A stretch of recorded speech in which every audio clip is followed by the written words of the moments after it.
حافظ صاحب په هلمند کې زیات شمېر خصوصي او دولتي رسنۍ ستا خبریالان لري، له هغوی سره مو همغږي تر کومه بریده ده؟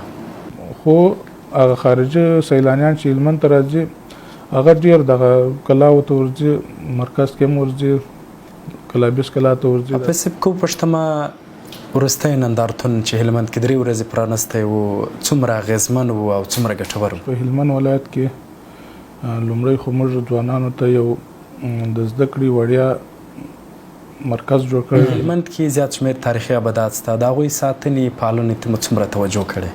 دې نندارتون ته دغسې کسانان راله یا دغونه هیوادوال عام راله چې زموږ د توقع څخه خلاف وه. په هلمند کې چې څونه مشهور علما وه هغه ټوله راله. د هلمند د سیند مشاعرې رارسېدلو وخت دی، د هلمند سیند مشاعرې ته چمتوالی نیولی که مو نیولی تر کومه بریده؟ کوم څه چې زموږ په واک کې هغه د دولتي رسنیو په واک کې ورکوو، هغه د خصوصي رسنیو په واک کې ورکوو، هغه د عامو خبریالانو په واک کې هم ورکوو، هم ورکړي دي.